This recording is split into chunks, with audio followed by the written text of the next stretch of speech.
Hello, welcome to beauty in basics. आज आपण बघणार आहोत की कुठल्या एजमध्ये म्हणजे तुम्ही कुठल्या वयाच्या असताना स्किन केअर करायला सुरुवात केली पाहिजे आणि कुठल्या एज ग्रुपमध्ये काय प्रोडक्ट्स किंवा स्किन केअरचं रुटीन साधारण कसं असावं. तर गेल्या 1-2 आठवड्यात मला खूप जणींनी प्रश्न विचारला की माझं वय हे आहे, आत्ता मी स्किन केअर चालू करू का, what is good time to do it. तर त्याचा आन्सर असा आहे की कुठल्याही वयात तुम्ही या गोष्टीला स्टार्ट करू शकता. कुठलंही age is good point to start the skin care. असं काहीही नाही आहे की मी आता 40-50 वर्षाची आहे ऑलरेडी आणि मी आत्तापर्यंत काहीही केलेलं नाही आहे, तर मी करू का नको करू.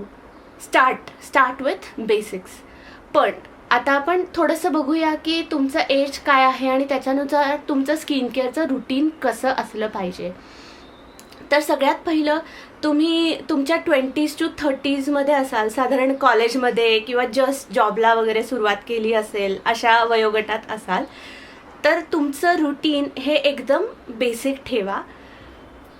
मोस्टली खूप नॅचरल प्रोडक्ट्स यूज करा, कमीत कमी केमिकल्स. आणि तुम्ही आत्ताच ह्या वयातच जर ॲसिड्स किंवा AHA, BHA आणि अजून काही रेटिनॉल्स आणि अजून अँटी एजिंग असं काही यूज केलं तर तुमच्या स्किनला उलट त्रासच होणार आहे. तुमची स्किन ऑलरेडी खूप छान आहे, प्लम्प आहे. Just give it a good nutrition, exercise आणि थोडंसं स्लीप पॅटर्न्स तुमचे छान ठेवा. आणि मॉइश्चरायझर, फेस वॉश आणि सनस्क्रीन हे नियमाने वापरा. ते तुमच्यासाठी आत्ता इनफ आहे. कारण का होतं, मी जे सगळे आत्ता प्रोडक्ट्स सांगितले ते शेवटी केमिकल्स आहेत, मॅनमेड केमिकल्स, जे तुम्ही तुमच्या स्किनवरती अप्लाय करता. तर तुमच्या स्किनला त्याने त्रासच तुम्ही जास्त देताय. तुम्ही एक्सपोज करताय खूप कमी वयात स्किनला टू ऑल दोज केमिकल्स, ज्याची गरज नाही आहे तुम्हाला. Keep it healthy, keep it plum. तुम्ही तुमच्या 30शीत असाल, साधारण 30शी ओलांडली असेल, तर आपल्याला थोडंसं जाणवायला लागतं की आता आपल्याला गरज आहे स्किन केअरची. काय होतं, खूप डार्क सर्कल्स आलेत असं होतं, किंवा ऑलरेडीच आत्ताच तुम्हाला थोड्याशा फाईन लाईन्स किंवा स्माईल लाईन्स असं इथे म्हणतात त्या दिसायला लागतात, असं होऊ शकतं.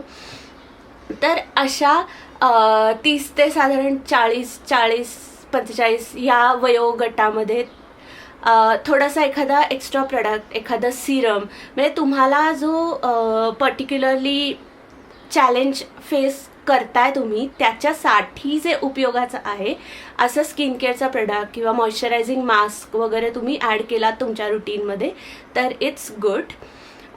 थोडंसं रेटिनॉल, अँटी एजिंग. रेटिनॉल, परत सांगते, रेटिनॉल इज व्हेरी रिस्की. तुम्ही तुमचं स्टार्ट करत असाल तर व्यवस्थित व्हिडिओज पहा, त्याचं कॉन्सन्ट्रेशन किती पाहिजे, बिगिनर्ससाठी काय पाहिजे रेटिनॉल, किंवा रेटिनॉलचे दुसरे थोडेसे फॉर्म्स यूज करा. परत disclaimer, retinol is very risky जेव्हा तुम्ही डायरेक्ट वापरायला जाता. म्हणजे तुमचं रुटीन अगदी ॲडव्हान्स असेल तरीसुद्धा स्किनला त्रास होऊ शकतो. त्याच्यामुळे डायरेक्टली तिकडे जात असाल तर तसं करू नका. हां, पण आता ह्या वयोगटात म्हणलं तसं थोडंसं स्किन केअर तुमचं रुटीन तुम्ही 1-2 प्रोडक्ट्स ॲड करू शकता. पण अगेन कीप इट सिम्पल. म्हणजे एव्हरी डे आपल्याला 5-6 प्रोडक्ट्स वापरायचे तसं नका करू. वीक थ्रू ते थोडंसं स्प्रेड करा की मे बी सोमवार, बुधवार वगैरे मी हे सिरम आणि माझं रोजचं नेहमीचं मॉइश्चरायझेशन आणि हे लावीन, किंवा आय क्रीम जे आहे ते मी रात्री झोपताना एव्हरी डे वापरीन. असं म्हणजे कीप इट सिम्पल. अगेन म्हणजे खूप कॉम्प्लिकेटेड केलं तर ते आपण कंटिन्यू करू नाही शकणार. असं एवढं कॉम्प्लिकेटेड ते करायचंच नाही, कारण शेवटी ते रुटीन आहे, हे आपण पाहिलं आहे बेसिक रूल्समध्ये. Keep it simple for yourself. आणि तिसरा वयोगट आहे म्हणजे आपली आई, काकू किंवा त्याच्यावरती आजी, असा वयोगट. तर तुम्ही जर ऑलरेडी ॲडव्हान्स स्किन केअर रुटीनमध्ये असाल, तुम्हाला ऑलरेडी सवय असेल तर कंटिन्यू इट. आणि एखादा अँटी एजिंग प्रोडक्ट त्याच्यामध्ये स्क्रब, मास्क किंवा क्रीम हे जरूर ॲड करा. त्याचा उपयोग तुम्हाला दिसेल. आणि आई, फेस वॉश वापरायला सुरुवात कर. फक्त तुम्ही लोकांनी ज्यांनी काहीही आत्तापर्यंत केलेलं नाही आहे, इट इज फाईन. जस्ट फक्त जो अंगाचा साबण जो तोंडाला लावताय, जस्ट आत्ता तेवढा फक्त चेंज करा की ॲड अ फेस वॉश तुमच्या रुटीनमध्ये, की तोंड धुण्यासाठी क्लेन्झर हा फेस वॉश वापरायचा आणि थंडीचं फेस मॉइश्चरायझर वापरायचं जिथे आपल्याला ड्रायनेस वाटतोय. तर ज्या तुम्ही बायका काहीही करत नाही आहेत आत्ता, त्यांनी फक्त एवढं बेसिक जरी सुरुवात केलं तरी तुम्हाला त्याचा फरक पडेल, उपयोग दिसेल.